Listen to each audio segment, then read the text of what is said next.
Hello, it's about 4 a.m. and I can't sleep again, being, not in the best of health. And I thought, well, I still had my brains about me. I would go ahead and just kind of, I don't know, reiterate a couple of things and touch on a couple of items that occurred to me after recording my first near-death experience video here. And it was this that and by the way, there's once again not really going to be any visuals, and the lighting here uh in my room where I'm sleeping is not the best.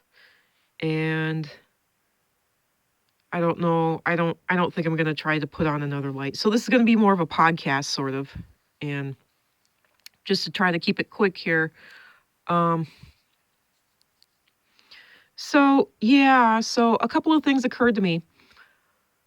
One was that, and I just want to reiterate this and make it really clear. You know,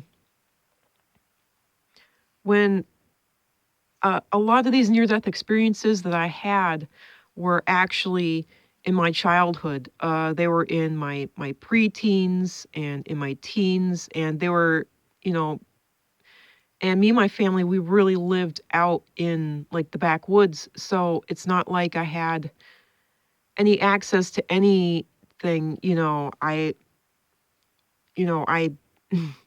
and so just to really make it clear, I've never done drugs. I I don't smoke. The one time I actually did smoke pot, uh, you know, it was a very horrific experience for me because I I'm horribly allergic to it. I actually went into what I understand now was some sort of, I want to call it anaphylactic shock, but I lived, so I don't know what it was, but it was definitely an allergic reaction that was so bad. It I mean, it made me pass out, it made me swell up. Uh and believe it or not, during that I actually had a near death experience from smoking pot. And the interesting thing was that during that near death experience, there's this guy, I forget what his name is. So there we go, right there. We hit on another near death experience. And this was in my early 20s. I think I was 23 years old. I was dating this guy and he got me to smoke pot. And I'd never encountered that before in my life because I'd never had drugs before in my life, or at least not street drugs. And it just, I mean, my breathing stopped. I know that. And my chest started rattling when it was trying to breathe. I swelled up. I got red. My back ended up bowing or arching over. I ended up shaking like from a seizure. Um, it's like my organs were trying to throw up. That was the first sensation that I felt. But anyway, during this, I actually ended up seeing three tall black figures. They were entirely silent and they seemed to be watching me. And I called out to them. They all seemed to be male, and every near death experience before my banshee experience was the figures that I saw were always male. The voices that I heard were always male. It was never any female. If you want to call anything female, there was like non-gender, and then there was men, and that was the most of anything. So what ended up happening was that, and I wonder if there's no way I can switch this camera.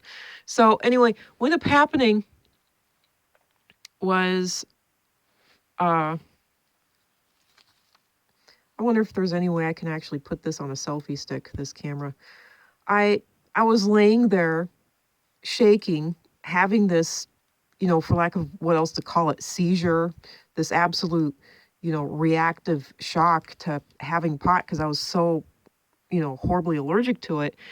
And these three tall black figures stood there watching over me. Um, Literally, as far as I could tell, watching me to see if I was going to die. And I ended up finding out later on that there's this professor who created something that he calls, or at least people have called it, the God helmet. And I literally had the exact same reaction that these people who wear this God helmet that, literally shocks a part of their brain, and it activates a very specific part of their brain. I had literally that reaction, literally, like verbatim. And I remember calling out to these three figures, where's Jesus? Where's God? Where's Jesus? And I got no response at all. I got nothing. And it literally was the reaction of, what someone who was in a seizure would have, and it totally makes sense. It totally makes sense. So, and I'm just, I don't care how bad this is. You're not watching anyway. Hi. I can't see. I got the camera turned around now, and I don't know what it's seeing. I don't know how bad it's looking, and I really don't care. And it's probably just catching my mouth right now. So, I should probably, the reason I was holding the camera the other way was actually to show the credits and whatnot, or not the credits, but my little piece of paper here. And so that I could actually be able to talk very close to the phone. So I guess I'll just turn it back around. So, and I'm actually just making this video much longer, much worse, trying to do anything but hold the phone directly up to my mouth, which I found actually captures my voice far better, because this is more, what's more important is the information that I'm imparting than actually showing myself on camera, because the information that I'm imparting is what I needed to get across. So, I'm talking as close to this phone actually has little ear, voice pins on the top and on the bottom to capture my voice, and that's what I'm most interested in, capturing my voice. So I'm really using this as a podcast, and I'm sorry about all the smacking and tongue and lip sounds, because my mouth is very, very dry right now. So if you're catching any of that, please forgive me. I'll take a sip here.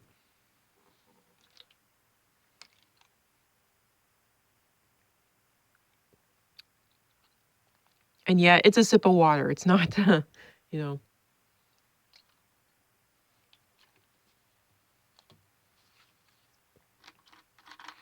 it's not a sip of alcohol or anything else. So yeah. So through all my near-death experiences, I've never done drugs. I haven't had access to drugs, and I've never, huffed paint or did banana peels or any of that dumb stuff that the other kids in school tell you to do. I've never even tried any of that stuff. I've never drank. I don't drink alcohol. I've never drunk, And so writing off my near-death experience as being high is, at least the one that I told about on this video and the last one, is really rather ridiculous. So it was never a matter of being high. Now, if you want to say that it was a matter of being mentally ill, or even having some type of neurological or maybe chemical or hormonal imbalances, that one, offhand, I can't argue against it, but just to be fair, I can't initially, argue against it, other than to say, if you're going to call me crazy, or if you're going to call what I experienced insane, or if you're going to call it, say as what I believe it is, having some type of neurological difficulty or massive seizure, which is what I've figured out now. But if you're going to say that it's a product of neurological problems, or maybe chemical problems, or hormonal problems, hormonal imbalances, chemical imbalances, what have you, then I just want to make it clear, if you're going to say that about my dark and disturbing near-death experiences, then you absolutely have to say the exact same thing about people who have had happy and joyous and healing and enjoyable near-death experiences. You have to say the exact same thing. And that's one of the things that I noticed in these spiritual communities and even in these near-death experience communities. In fact, I was watching a near-death experience video just the other day, and the main speaker, this lady, she actually wrote off anyone like me by saying, well, that has to be drugs or that has to be clinical insanity. And then she went on to tell her, I'm sorry, but very trippy, dippy, hippie, you know, near death experience of how she essentially, like all these near death experiencers, went to some version of heaven, met some version of God, and had this very happy and healing experience.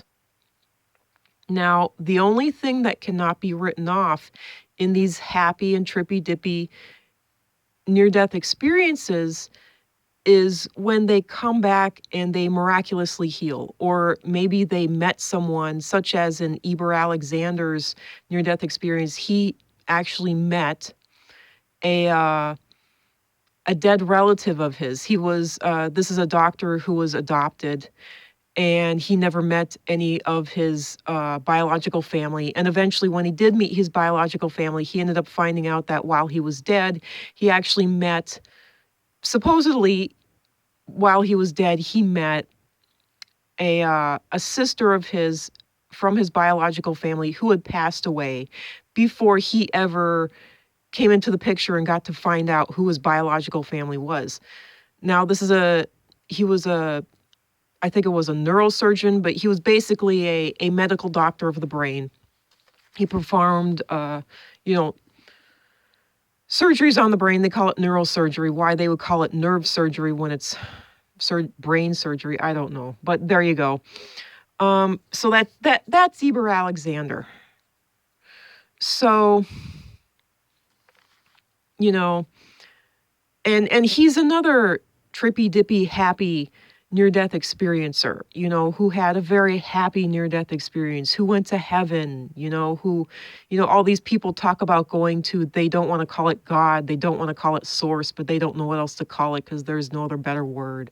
And the experiences, that the site that they had was 360 degrees and it was more 3D and more real life than real life. And it was, better than anything that they've ever experienced. And I'm just saying that mine was the same, but mine was dark.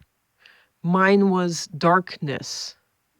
Mine was of demons and hell and Satan and never ending all manner of evilness. And yet I'm a very, in fact, when I was young, my parents, because I was sick, my guts were so sick and they didn't believe in, being sick, period. They still don't to this day. They brought me to a counselor because that's literally what the pastor told them to do. They brought me to the pastor and the pastor said, well, I don't know what to do with her, bring her to a counselor. And so they brought me to a counselor and the counselor said, I can't, there's nothing wrong with her. She's perfectly mentally fine. She's perfectly mentally healthy. The only thing that I can diagnose her with is being exceedingly religious. And that's not a diagnosis. That's the only, and she said, she's a little depressed, so she's depressed. And then she's extremely religious. And that was the only thing. And my dad ended up finding out that the reason she said that, the reason this counselor said that I was depressed was because she was getting kickbacks from all kinds of stuff. And she was wanting to make money off me also. So, but at least this lady was honest enough to say, look, this is a 12-year-old kid. There's nothing wrong with her. She's perfectly fine. She's just extremely religious, and that was pretty much literally the only counseling I ever got. I went to her for like a full year, 2 years or something before she finally was like, listen, you guys need to pony up more money for this, this, and this. And then my dad was like, hell no, this is too expensive to begin with. And now looking back, I'm glad that he drop kicked her, but knowing him, it was really a little cruel, but because the things that he did, because he's very abusive. But anyway, that aside, I'm just saying,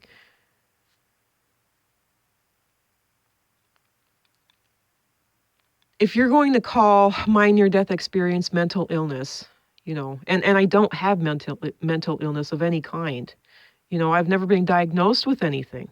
I'm perfectly mentally healthy, literally, according to every, counselor and shrink I've been to. Every last one of them have said she's healthy, she's fine, there's nothing wrong with her, And yet, when my parents have to drag me into the ER doctors write me off as insane and, want to give me horrible drugs, and it's awful. So it doesn't make sense. So literally, so yeah, getting back to the main point, if you want to write off my dark and negative experiences as insane, then you absolutely have to write off these happy, joyous, I went to heaven, I met God, I met angels, I met dead relatives, near-death experiencers as insane also. You absolutely have to. And simply because of my experience, and simply because of all these other near-death experiencers, simply because of their happy experiences, I'm really wondering what the actual truth is, because as far as I'm concerned, because of my experience, and because, I've been a born-again Christian, all of these things happened while I was a born-again Christian. All of these things happened while I believed in Jesus Christ, while he was my Savior, my God. I'm covered in his blood. I'm covered in the blood of Jesus Christ. I even confessed Jesus Christ, to my peers and to my own teacher, to the best of my ability, during, at the age of 12, at the age of 13, at the age of 11, at the age of 10. I mean, even younger than that, so I should be more than okay to be presented before God the Father, and for Jesus Christ to say that, yes, yes, Glasses Geek is my daughter. So why I would be thrown into hell, there is absolutely no rhyme or reason for it. And by the way, these happy near-death experiencers, they want to say that, oh, well, people who experience hell, they experience it to learn something. They experience it for a reason. They experience it to get them to stop being evil, to stop being addicted to things, to stop being abusive, to stop, no. They write it off in any way that they can. And this is another way that they write it off. They write it off as, well, this person needed to learn a lesson, and they learned their lesson. For me, there was never any lesson to be learned. For me, there was never anything to gain from any of these, any of these hellish experiences. There never has been, there isn't now, there never will be. There has never been anything to be learned from any of these, demons, evil spirits, darknesses, endless, just negative feelings and experiences. There's nothing good to be learned of it. The most I get out of any of it, and I don't get anything out of it at all, is sheer terror. That's what I get out of it. Sheer terror, sheer confusion, clearly awful and horrendous depression, and it really rattles me. So because of all this, I have been studying near-death experiencers, and all I'm getting is the happy stuff and the trippy-dippy hippie stuff. And it has led me to the conclusion, and I'm also just put it on this video since it's 20 minutes long already.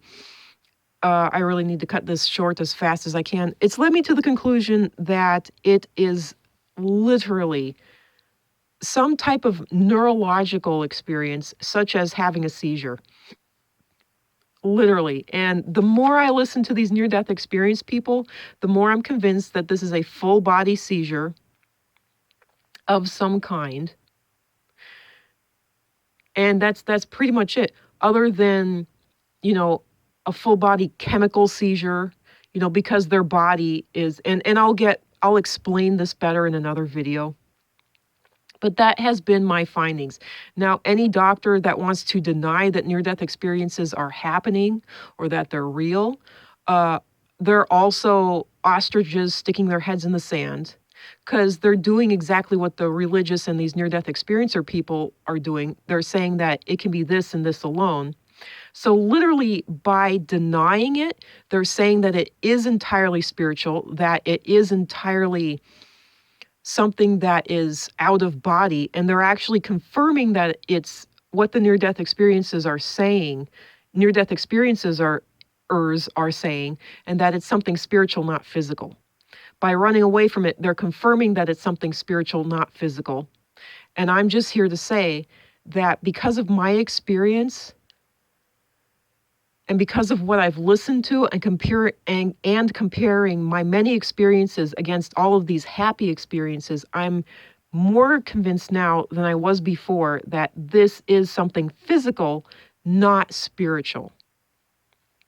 And I will come to any near-death experience talks or what have you, and I will speak on that. I will speak my experiences to the best that I can remember them, and I will speak, because there's been so many, and I will speak my truths, which sadly and terribly, because we're in such dark ages in the line of medicine and the human body and the human brain and the human neurology, my truths are merely opinions. But I'm just saying, this video might be the biggest breakthrough in saying that these near-death experiences are neurological, and they are akin, they're literally full-body seizures, or at least some version of that. Because the body is either near death, it is dead, or it's newly dead. It's been dead for a little while, and somehow, some way, there's enough life in that body to bring them back. Which brings me to my next video, and the closest I've ever gotten to death before in my life. So anyway, these are just some, these are just my near-death experiences, part 1A. Some thoughts and some items that I wanted to point out for anyone who might have listened to my first video. And it's the facts of my life. It's the truth of my life. And that's it. And since this is at the 22-minute mark, I'm going to cut it off here. But there you go. And I hope my voice has been nice and clear. I'm positive it has been. And I hope that you didn't hear my mouth dryness and my lips smacking and my tongue smacking too badly. I'm sorry about how dry I am. That's just the way I am after trying to sleep. So there you go. Bye. Bye.